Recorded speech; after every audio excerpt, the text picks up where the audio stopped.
আসসালামু আলাইকুম। Hello viewers, কেমন আছেন আপনারা? বিএনবিসির ধারাবাহিক টিউটোরিয়ালে আপনাদের সকলকে জানাচ্ছি আন্তরিক শুভেচ্ছা অভিনন্দন। আজকে আপনাদের সাথে আলোচনা করব পার্ট 6 এবং ভলিউম 2 নিয়ে, যেটা হচ্ছে স্ট্রাকচারাল ডিজাইন।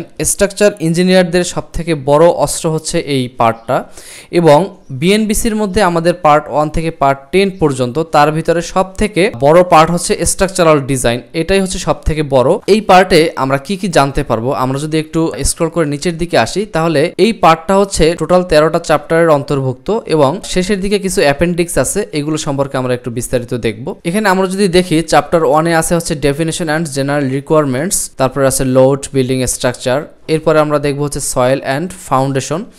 এখানে স্ট্রাকচারাল রিলেটেড, ডিজাইন রিলেটেড যতগুলো বিষয় আছে সব বিষয় এখানে ইন ডিটেলসে আপনারা দেখতে পাবেন। পরে আমরা দেখব হচ্ছে ব্যাম্বো স্ট্রাকচার।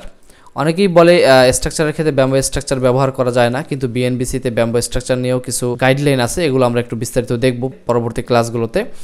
এরপরে হচ্ছে কনক্রিট ম্যাটেরিয়াল, তারপরে হচ্ছে ডিজাইন রেইনফোর্সমেন্ট কনক্রিট স্ট্রাকচার, এরপর হচ্ছে মেশনারি স্ট্রাকচার, তারপর হচ্ছে detailing of reinforcement in concrete structure, এরপর হচ্ছে প্রি স্ট্রেস কনক্রিট স্ট্রাকচার, তারপরে আছে স্টিল স্ট্রাকচার, এরপরে হচ্ছে টিম্বার স্ট্রাকচার সম্পর্কে আমরা এই অধ্যায়ে জানতে পারবো। তারপর হচ্ছে ফেরোসিমেন্ট স্ট্রাকচার। এই ফেরোসিমেন্ট বিভিন্ন রিপেয়ারিং এর কাজে ব্যবহার হয়, মূলত খুব কমই ব্যবহার হয়। এরপরে যখন আমরা এগুলোর বিস্তারিত চ্যাপ্টার বাই চ্যাপ্টার আলাদা আলাদা দেখবো, আমরা ইন ডিটেলসে জানতে পারবো ইনশাআল্লাহ। এরপরে হচ্ছে steel concrete composite structural member সম্পর্কে আমরা চ্যাপ্টার 13তে জানতে পারবো। এরপরে কিছু অ্যাপেন্ডিক্স আছে, এই অ্যাপেন্ডিক্সগুলো আমরা একটু বিস্তারিত পরবর্তী ক্লাসগুলোতে দেখব। টোটাল 13টা চ্যাপ্টার অ্যাপেন্ডিক্সের মাধ্যমেই আমাদের ভলিউম 2 এবং চ্যাপ্টার 6 শেষ হলো। তাহলে আজকের মতো এ পর্যন্ত, ভালো থাকবেন। আসসালামু আলাইকুম রহমতুল্লাহ।